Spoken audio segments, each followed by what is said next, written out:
ذرایع وایي چې د شمالي وزیرستان په میرانشاه سیمه کې د پاکستان د ملي جمهوریت غورځنګ ګوند د پلویانو او امنیتي ځواکونو ترمنځ نښتې شوي چې پکې د ملي جمهوریت غورځنګ ګوند مشر محسن داوړ جوبل شوی او د ګوند یو بل فعال وژل شوی دی. ډان ورځپاڼې د امنیتي سرچینو له خولې ویلي چې دې نښته کې 3 پولیس هم وژل شوي دي. دواړو خوا په یو بل د ډزو د پیل کولو دعوه کړې ده. په پیښه کې جوبل شوی محسن داوړ او د هغه ملګري د میرانشاه روغتون ته رسول شوي او د روغتون سرچینو میډیا ته ویلي دي چې د محسن داوړ حالت له خطرې بهر دی. د ملي جمهوریت غورځنګ پلویان په ټولنیزو رسنیو تورونه لګولي چې ډزې ورباندې امنیتي ځواکونو کړي دي، خو امنیتي ځواکونو یا سیمه ییزې انتظامیې لا په دې اړه څه نه دي ویلي. امنیتي سرچینو دعوه کړې ده چې محسن داوړ او د هغه ملګرو غوښتل چې په زوره پوځي چوڼۍ ته ننوځي او د اجازه په نه ورکول کېدو یې په پولیسو ناترسه ډزې کړي چې پکې 3 پولیس عسکر وژل شوي دي. د سیمې نه سرچینو میډیا ته ویل چې په محسن داوړ دا ډزې د خالي پروز هغه مخال شوي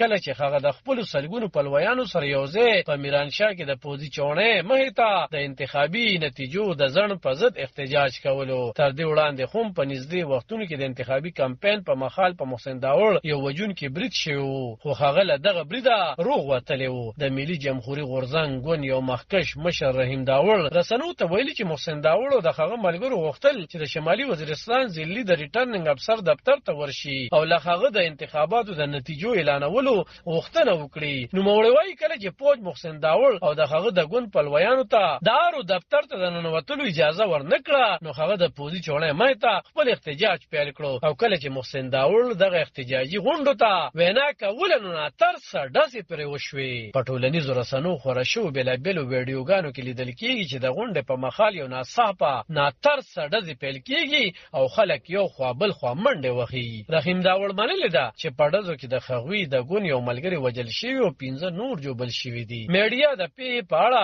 د شمالي وزیرستان د پولیسو د نظر معلومولو په عرض د شمالي وزیرستان د پولیسو د مشر یا ډي پي او روحان زیب سره د ټلیفون له لارې د تماس نیولو هڅه وکړه خو د هغه په هیڅ جواب نه ویلو. په ټولنیزو رسنیو په محسن داوړ د شوي برید سخته غندنه روانه ده. د پاکستان د سېنټ غړي ښاغلي مشتاق احمد خان په ایکس رسنۍ لیکلي چې د شانګلې له پیښې وروسته دا دویمه پیښه ده چې پکې د الیکشن کمیشن د درغلو په ضد په احتجاج کوونکو ګولۍ ورول شوي او بې ګناه خلک په خپلو وینو کې لمبول شوي دي. هغه دا پیښه حکومتي دهشتګردي بللې ده او سپریم کورټ نه د دې د نوټس اخیستو غوښتنه کړې ده. تر دې پیښې یوه ورځ وړاندې د خیبر پښتونخوا په شانګله سیمه کې هم د انتخاباتو نتیجو کې د درغلۍ د تورونو په بنیاد راجوړ شوي احتجاج په مخال د پولیسو او پاکستان تحریک انصاف ګوند د پلویانو ترمنځ نښته شوې وه چې د پی ټي آی 2 کارمندان پکې وژل شوي